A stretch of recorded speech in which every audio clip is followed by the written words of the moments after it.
देखो इसके अंदर मैंने क्या बोला, सरफेस टेंशन। सरफेस टेंशन ये कोई भी लिक्विड हो सकता है, यहाँ पे कोई भी लिक्विड हो सकता है। इसके अंदर जो अंदर होगा ना मॉलिक्यूल, जो अंदर है मॉलिक्यूल, इसके ऊपर इक्वल एंड ऑपोजिट फोर्स लगेगा हर एक डायरेक्शन। तो net force acting on this molecule which lies in the interior of the liquid will be zero। हर एक डायरेक्शन से इक्वल ऑपोजिट फोर्स लगेगा, तो net force acting on this molecule which lies in the interior of the liquid will be zero। लेकिन एक molecule जो surface पे है, उस पे जितने भी अंदर वाले मॉलिक्यूल्स हैं वो अंदर की तरफ खींचेंगे उसको कि नहीं। नेट क्या होगा, इनवर्ट पुल। यहाँ पे जीरो हो गया, इधर ये जीरो हो गया, लेकिन बाकी मॉलिक्यूल्स तो क्या करेंगे, उसको अंदर की तरफ खींचेंगे कि नहीं। तो यही है सरफेस टेंशन। यही क्या है, सरफेस टेंशन। जितने ज्यादा फोर्स स्ट्रॉन्ग होंगे उतनी ज्यादा क्या होगी, सरफेस टेंशन। उतनी ज्यादा क्या होगी, सरफेस पे टेंशन। सरफेस टेंशन, सही ना। तो फोर्सेस, डेफिनेशन क्या बोली मैंने, force acting at right angles along 1 centimetre length of the surface.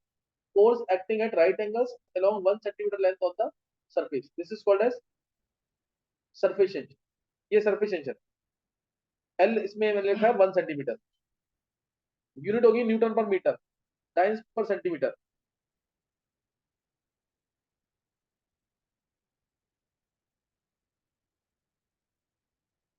और डायमेंशन क्या होंगी, एम टी माइनस टू ना। डायमेंशन, फोर्स की डायमेंशन क्या है, M L T minus to. तो एल से एल कैंसिल हो जाएगा, क्या आ जाएगा, एम टी माइनस टू। ये इसकी डायमेंशन आ जाएगी। स्केलर क्वांटिटी है ये, सही ना, स्केलर क्वांटिटी। ये स्केलर क्वांटिटी है। अगर इनसॉल्युबल कंपाउंड्स में डाल दूंगा जैसे पानी के अंदर इनसॉल्युबल कंपाउंड डाले, तो सरफेस टेंशन, सरफेस टेंशन क्या हो जाएगा, सरफेस टेंशन क्या होगा, अगर इनसॉल्युबल कंपाउंड डाले और सॉल्युबल डाले तो क्या होगा यार। नहीं, इनसॉल्युबल, सॉल्युबल डालेंगे तो में इंक्रीज और डिक्रीज, में इंक्रीज और डिक्रीज, और इनसॉल्युबल में इंक्रीज। अच्छा, सरफेस टेंशन में मैंने तो बता दिया कि अंदर की तरफ मॉलिक्यूल को खींचेंगे, है ना, अंदर की तरफ मॉलिक्यूल को खींचेंगे सरफेस टेंशन प्रॉपर्टी के अंदर। नोट क्लियर पूरा यहाँ तक। एक होता है सरफेस एनर्जी। सरफेस एनर्जी क्या है,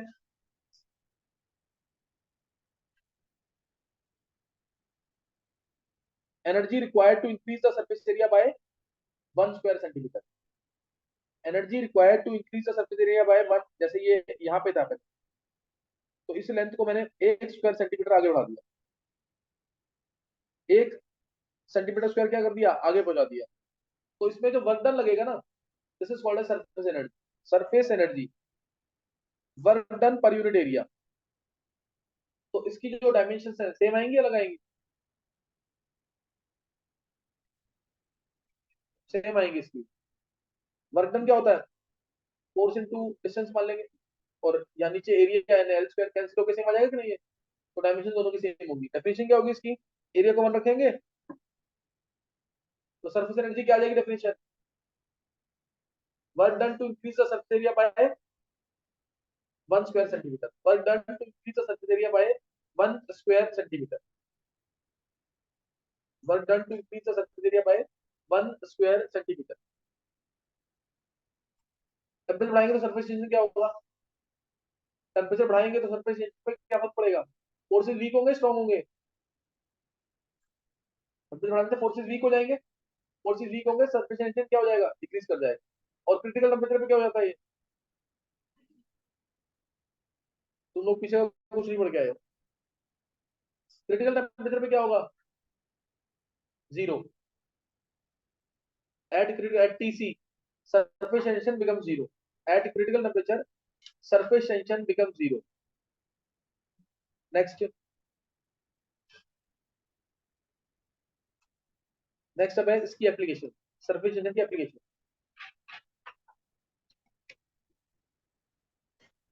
इसकी एप्लीकेशन, पहली application,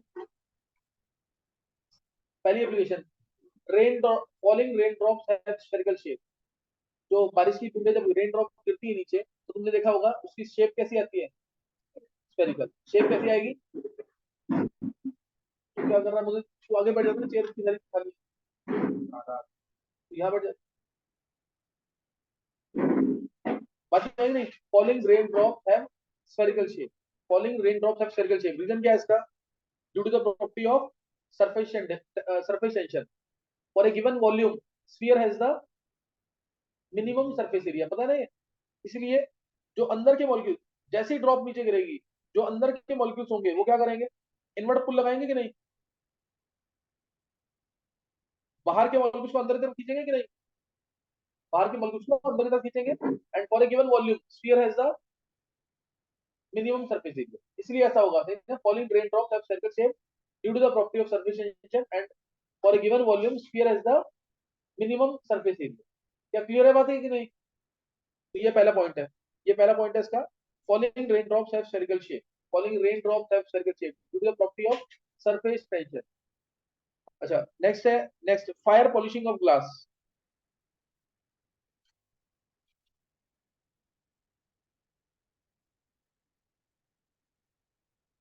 fire polishing of glass, second property जो है वो क्या है? Fire polishing of glass. जो ग्लास की एजेस होती हैं, ग्लास की जो एजेस होती है काफी शार्प होती है, उनको हम गर्म करते हैं ताकि वो मेल्ट कर जाए, क्योंकि ग्लास क्या है? ग्लास क्या है, सॉलिड है कि लिक्विड है? ग्लास एमोर्फस सॉलिड होता है, यानी ग्लास एक प्योर सॉलिड नहीं है, ये एक स्यूडो सॉलिड है, इमेजिनरी सॉलिड, इसको बहुत ज्यादा ठंडा किया हुआ है, एक लिक्विड जिसको बहुत ज्यादा सुपर कूल्ड लिक्विड है। ग्लास क्या है? It is a super cooled liquid of very high viscosity. तो इसे ग्लास को, ग्लास की जो शार्प एज है उसको हीट करेंगे, हीट करेंगे तो क्या होगा? मेल्ट करेगी वो, मेल्ट करेगी, और शेप कौन सा ले लेगी? Round shape, round shape due to the property of surface tension, है ना? Due to the property of surface tension, clear है कि नहीं है? Sharp fire polishing of glass, पता चला है कि नहीं? ये very sharp edges of glass they are heated up, very sharp edges of glass they are heated up so that they melt and acquire, so that they melt and acquire कौन सी shape? Rounded shapes, rounded shapes. This is again due to the property of surface tension, again due to the property of surface tension.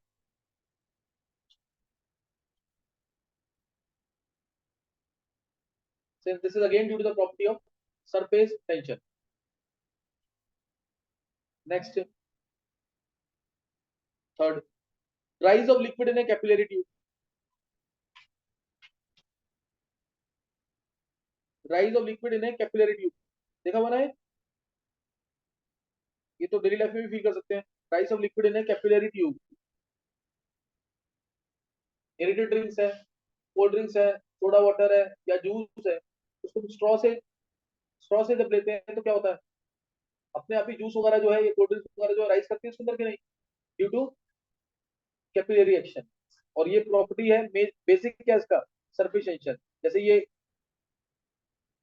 Glass की tube है, इसको dip किया हमने liquid के अंदर, capillary tubes है, इसको डिप करेंगे लिक्विड के अंदर तो क्या होगा? वाटर यहाँ पे क्या हो जाएगा? राइज कर जाएगा, क्यों? वाटर का लेवल यहाँ पे राइज कर जाएगा, वाटर या कोई भी जो लिक्विड है उसका लेवल क्या करेगा? राइज कर जाएगा, क्यों? Due to the property of, अंदर की तरफ खींचेंगे कि नहीं मॉलिक्यूल, अंदर की तरफ खींचेंगे कि नहीं ये? तो इसलिए क्या होगा?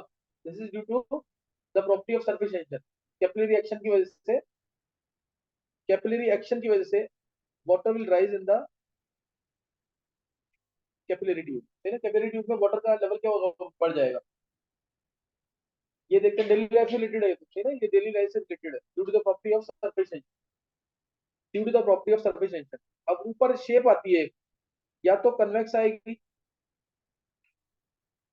या तो कन्वेक्स शेप आएगी ऐसे, या कनकेव शेप आएगी, या तो कन्वेक्स शेप आती है या कनकेव शेप आती है। ये कैसे पता लगता है? कन्वेक्स शेप, ये फोर्सेस तुमने सुने होंगे, अडहेसिव फोर्सेस, कोहेसिव फोर्सेस, मतलब ना अडहेसिव तो नाम भी सुना हुआ है।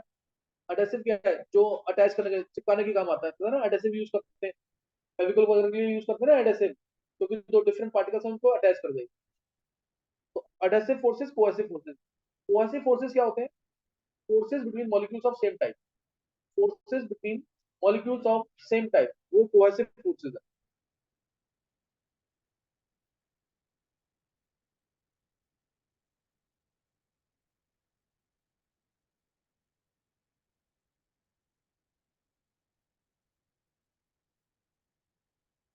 Forces between molecules of same type, उसे क्या बोलेंगे?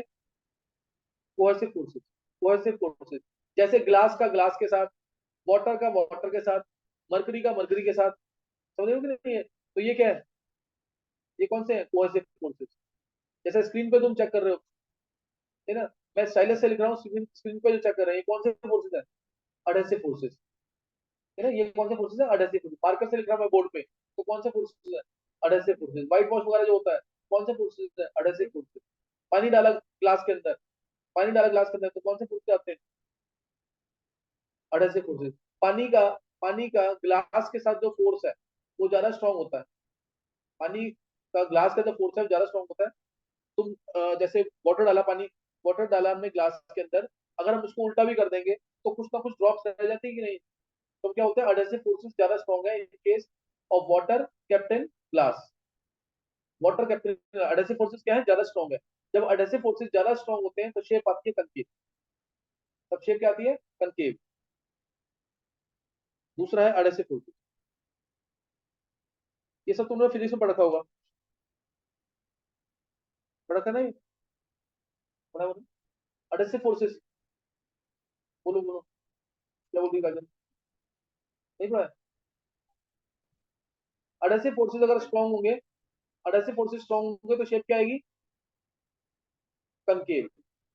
ग्लास का वाटर के साथ फोर्स स्ट्रांग है, ग्लास का वाटर का फोर्स स्ट्रांग है, तो इसके इसमें क्या आएगा? adhesive forces are stronger than cohesive forces in case of water kept in glass, put in glass, adhesive forces are stronger than cohesive forces, concave shape आती है। और अगर मरकरी को डाल दिया, मरकरी, मरकरी का मरकरी के साथ फोर्स, मरकरी को किसी वेसल में डाला, तो उस केस में क्या होगा?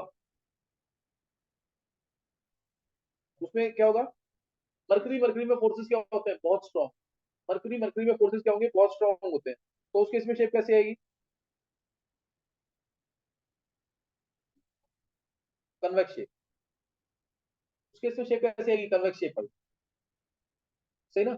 मरकरी को डाला ग्लास के अंदर, मरकरी को ग्लास वेसल में डाला, तो उस केस में मरकरी, मरकरी में फोर्स ज्यादा स्ट्रॉन्ग है, यानी कोहेसिव फोर्स ज्यादा स्ट्रॉन्ग है। इस केस में शेप कैसी आएगी? कन्वेक्स शेप आएगी। याद रहेगा जो बताया?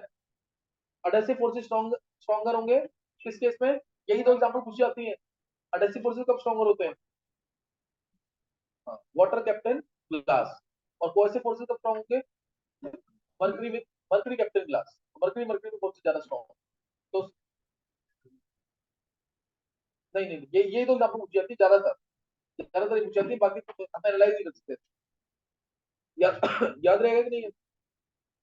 तो कोहेसिव फोर्सेस स्ट्रॉन्ग, तो शेप क्या आई है? कन्वेक्स। और एडहेसिव फोर्सेस स्ट्रॉन्ग, तो शेप क्या आएगी? कनकेव। ये बात जानता। फिर इसके अलावा और क्वेश्चन कैसे पूछे जाते हैं इसके अंदर? तीन एग्जांपल मैंने दे दी। पहला example, falling rain drops at spherical shape. दूसरा example, fire polishing of glass. तीसरा example, rise of liquid in a capillary tube. उसमें थोड़ा सा जो बताया वो देखना जरूर। इसके अलावा, why oil rises in the wick of an oil lamp. सुना हुआ ना? ऑयल लैंप पे हम ऑयल, ऑयल लैंप पे क्या करते हैं? ऑयल डालते हैं और फिर एक कॉटन की वो एक जो स्ट्रिप डालते हैं, तो उसमें ऑयल राइज करता है ऊपर कि नहीं? इसमें भी ये, इसमें भी क्या है? Capillary action. इसमें भी क्या है? Capillary action due to property of surface. Why oil rises in the wick of an, समझ आ रहा है कि नहीं है? Why oil rises in the wick of an oil lamp. This is again due to the property of surface tension. That oil rises in the wick of an oil lamp. Oil rises in the wick of an oil lamp. ये example है। Blood जो flow कर रहा है body के अंदर, वो भी एक कैपिलरी रिएक्शन की वजह से है। प्लांट जो है रूट्स से वाटर को एब्जॉर्ब करते हैं, वो भी क्या है? Capillary reaction. डेली लाइफ से काफी रिलेटेड एग्जांपल्स हैं, काफी सारे एग्जांपल्स हैं। तो ये सरफेस टेंशन की प्रॉपर्टी थी। टेम्परेचर बढ़ाएंगे तो सरफेस टेंशन क्या कर जाएगा? डिक्रीज कर जाएगा, क्योंकि फोर्सेस क्या हो जाएंगे? वीक हो जाएंगे। फोर्सेस वीक हो गए तो सरफेस टेंशन डिक्रीज कर जाएगा। तो जैसे पानी के अंदर मैंने, अगर पानी के अंदर मैंने डाल दिया सपोज अल्कोहल, तो फोर्सेस कैसे रहेंगे? लगभग लगभग सेम टाइप के, सेम रहेंगे ना? जो पानी के अंदर फोर्सेज है हाइड्रोजन बॉन्डिंग, अल्कोहल के अंदर फोर्सेज क्या हाइड्रोजन बॉन्डिंग, तो लगभग सेम रहेंगे, पर थोड़ा बहुत वीक हो जाएंगे, थोड़ा फोर्सेज क्या हो जाएंगे, वीक हो जाएंगे, क्योंकि अल्कोहल के मॉलिक्यूल बीच में आ जाए।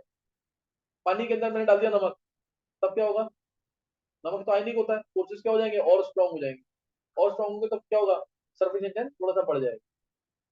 पानी के अंदर डाल दिया साबुन, सोप डाल दिया तो क्या होगा, सोप यानी आर पार्ट बहुत बड़ा, याद है कि नहीं ये, आर पार्ट बहुत बड़ा, C15H31 CONA, कौन सा सोप है, कौन सा सोप है, सोडियम पाल्मिटेट, याद आ गया, 15 से पाल्मिटेट, नहीं याद है, 15 से पाल्मिटेट, C17H35 CONA, कौन सा सोप है, 17 से सीरेट, सोडियम सीरेट। और एक और होता है, इसमें एक डबल बॉन्ड आ जाएगा, सेम चीज है बिल्कुल, ये क्या है, सोडियम ऑलिएट्स, वर्ड याद रखना, इससे ऑलिक एसिड बनता है, एच लगा देंगे ना अन्य की जगह तो क्या बन जाएगा, ऑलिक एसिड। याद आएगा कि नहीं, ये 300 पे तीनों जरूर पता होने चाहिए, ये तीनों जरूर पता होने चाहिए, तीनों इंपॉर्टेंट। तो सोप अगर डाल देंगे वाटर के अंदर तो सरफेस टेंशन बहुत ज्यादा अमाउंट पे डिक्रीज कर देगा, है ना, सरफेस टेंशन क्या करेगा, बहुत ज्यादा अमाउंट में डिक्रीज कर जाएगा। तो सरफेस टेंशन के अंदर तुम्हें यही करना है ना, सरफेस टेंशन की प्रॉपर्टी में यही करना है। नेक्स्ट आ गया लास्ट टॉपिक, विस्कोसिटी।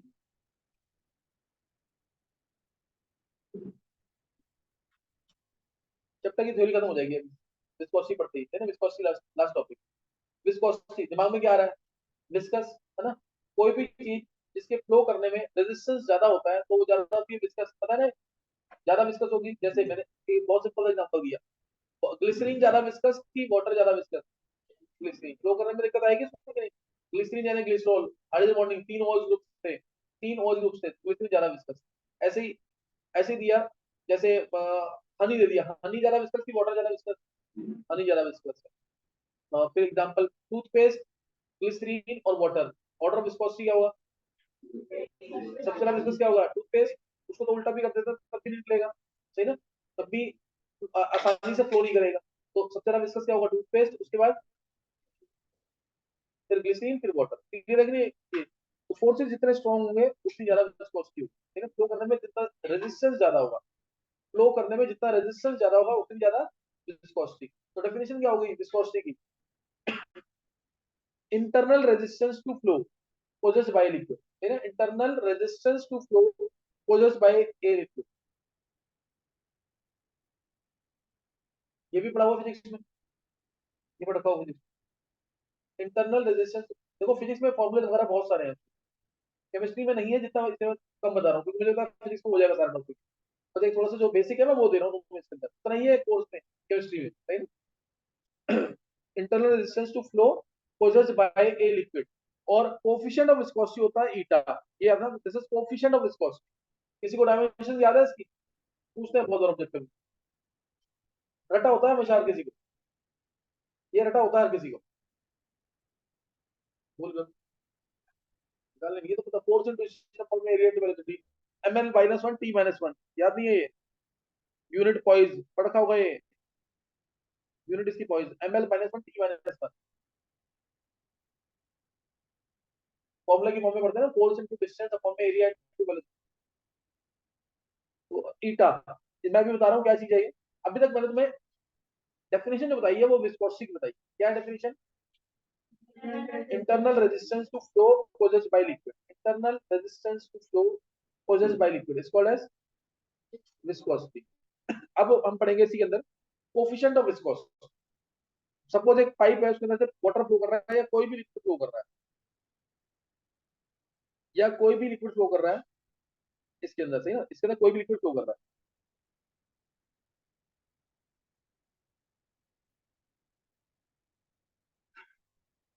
ये डिफरेंट लेयर्स है, ये डिफरेंट लेयर्स है, दो लेयर के बीच में डिस्टेंस है dx, dx, सही ना, दो लेयर के जो डिस्टेंस था dx, और जो वेलोसिटी चेंज आएगा जैसे जैसे सॉलिड पार्ट से दूर होगी, जैसे से सॉलिड पार्ट से, सॉलिड जो पाइप है उससे, उससे दूर होगा वाटर या कोई भी लिक्विड, तो वेलोसिटी उसकी बढ़ेगी कम होगी?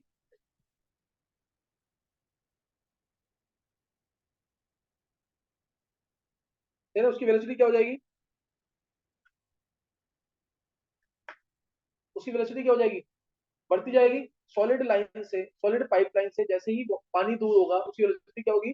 बढ़ती जाएगी, till it becomes maximum at the centre. Centre पे मैक्सिमम होगी, तो सेंटर पे क्या हो जाएगी? Maximum velocity. है ना, सेंटर पे मैक्सिमम वेलोसिटी होगी। क्लियर है कि नहीं? तो यहाँ पे वेलोसिटी ग्रेडियंट जो होता है ना, वेलोसिटी में जो चेंज आता है विद रिस्पेक्ट टू डिस्टेंस, वो डीवी बाई डी एक्स होता है। This is called as velocity gradient.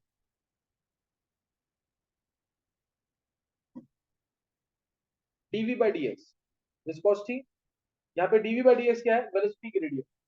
Velocity gradient clear है कि नहीं है? D v by d x. अच्छा, डीवी क्या है? Change in velocity. ठीक है, चेंज इन वेलोसिटी। जो अच्छा तुम्हें दिखे ना कि वेलोसिटी जो चेंज करती जा रही है as we are moving from one layer to the other. Velocity क्या हो रही है? देखो यहाँ पे जीरो वेलोसिटी, फिर बढ़ गई, फिर क्या हो गई? मैक्सिमम, है ना, फिर मैक्सिमम हो गई, फिर उसके बाद क्या हो जाएगी? फिर कम हो जाएगी, और कम हो जाएगी, और कम होगी, और जो टच में होगी वो जीरो होती है। समझ आया कि नहीं? मैक्सिमम कहाँ पे होगी? सेंटर पे। मैक्सिमम कहाँ होगी? सेंटर पे। इसको हम बोलते हैं लेमिनार फ्लो। क्या बोलते हैं इसको? Laminar flow. The regular change in velocity, या रेगुलर प्रॉपर वर्ड है जो डेफिनेशन में आएगा, regular gradation of velocity in moving from one layer to the other. The regular gradation of velocity in moving from one layer to the other. The regular gradation या change in velocity in moving from one layer to the other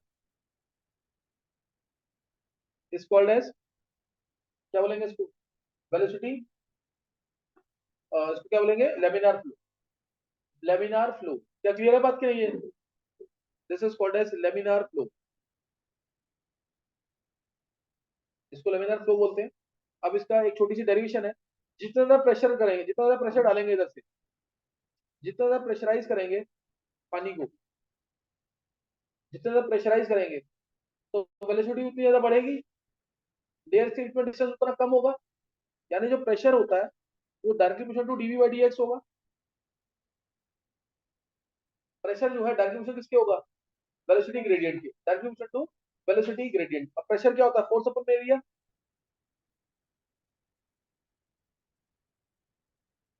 pressure क्या होता है? Force अपन में area. अब F is to, मैं direct लिख रहा हूँ यहाँ पे, F is to eta A d v by d x. Formula समझ आ गया कि नहीं? ये आ गया से कि नहीं? ईटा क्या है? फोर्स इनटू डिस्टेंस अपॉन में एरिया इनटू वेलोसिटी। आ रहा है कि नहीं यहाँ से? डायमेंशन निकाल लोगे ना, ML minus one T minus one, dimension आ जाएगी। अब तुम्हें अगर डेफिनेशन निकालनी है ईटा की, तो उसके लिए एरिया ऑफ कॉन्टैक्ट को क्या करना पड़ेगा? दो लेंस के बीच में वन, एरिया ऑफ कॉन्टैक्ट को वन करना पड़ेगा। डीपी बाई डी एक्स को भी क्या करना पड़ेगा? वन। क्या समझ आ गया? तो ईटा किसके इक्वल आ गया? Force of friction. ईटा किसके इक्वल आ जाएगा? फोर्स ऑफ फ्रिक्शन के। ईटा किसके इक्वल आ जाएगा? फोर्स ऑफ फ्रिक्शन के। तो कोफिशिएंट ऑफ विस्कोसिटी की डेफिनेशन क्या होगी? मैंने पहले डेफिनेशन किसकी बताई है? विस्कोसिटी की। अब मैं किसकी बता रहा हूँ? Coefficient of viscosity. क्या डेफिनेशन होगी इसकी? Coefficient of viscosity is equal to force of friction. Coefficient of viscosity, ये विधि सारा पढ़ा हुआ है। Coefficient of viscosity is equal to force of friction, is equal to force of friction, force of friction. In order to maintain unit velocity gradient, in order to maintain unit velocity gradient, समझ आ रहा है नहीं है?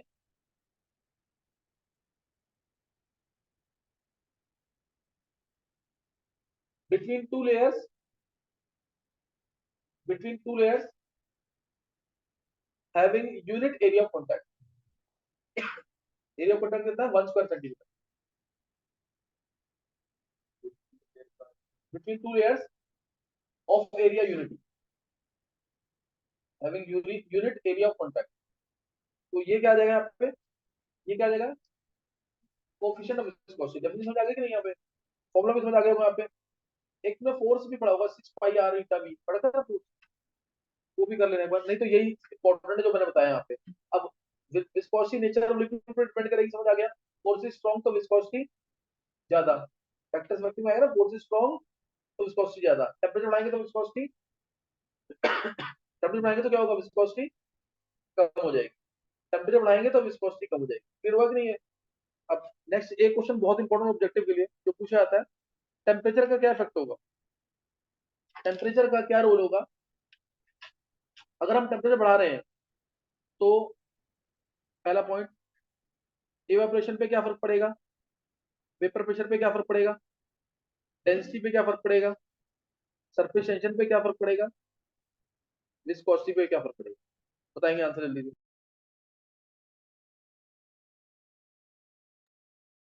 Temperature बढ़ाएंगे then what will be the effect of increasing temperature on evaporation, vapor pressure, density, surface tension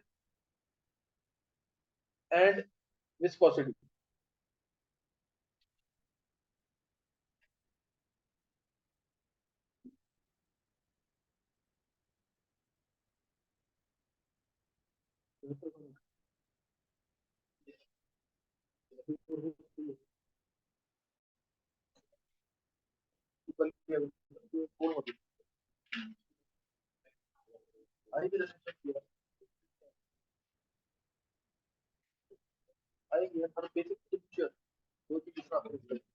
हाँ बताएंगे evaporation पे क्या फर्क पड़ेगा, बढ़ेगा, पता ना ये, evaporation will increase rise temperature, vapour pressure बढ़ेगा, कम कौन बोल रहा है, ये क्या बोल रहा है, थोड़ी होगा, वेपर प्रेशर भी बढ़ेगा, सही ना।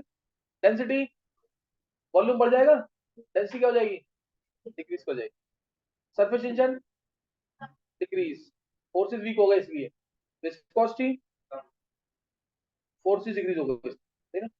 याद करना स्टार्ट कर देंगे, मैं एक बार एक क्वेश्चन और दे रहा हूँ, ये तुम ट्राई करोगे, एडवांस का क्वेश्चन है, देखते हैं कौन निकालता है, मैंने हिंट दिया हुआ पढ़ाते समय।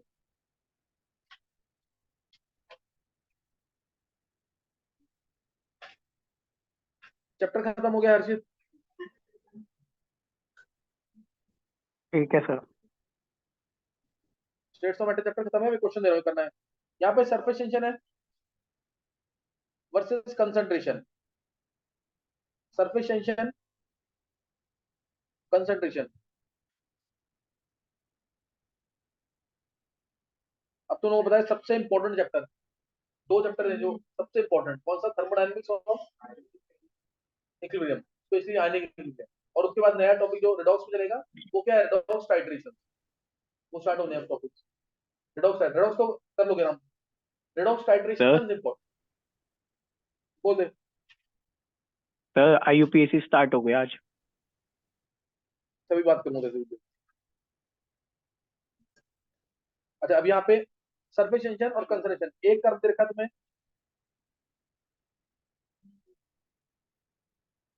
ऐसे, एक कर्व दे रखा है ऐसे, और एक कर्व दे रखा है ऐसे, तीन कर्व दे रखे तुम्हें, तो बताना इनमें से कौन सा कर्व सोप के लिए, कौन सा कर्व केसीएल के लिए, और कौन सा कर्व एल्कोहल के लिए। ये एडवांस का क्वेश्चन है, चार ऑप्शन में दे रखा था ऐसे, हल्का सा इंक्रीज हो रहा है, सेकंड कर्व में तुम्हें स्टडी करना आना चाहिए, हल्का सा इंक्रीज है, और थर्ड कर्व में हल्का सा डिक्रीज।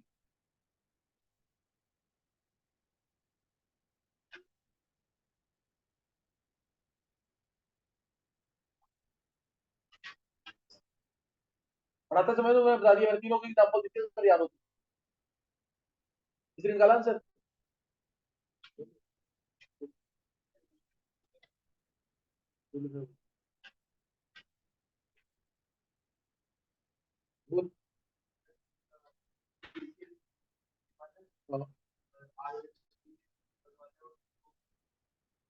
लाइन से बोल देना सेम आंसर है, रीजन दे दे, बिल्कुल सही आंसर है, पहले घर में दिया आंसर फिर आदित्य ने, आदित्य बोल,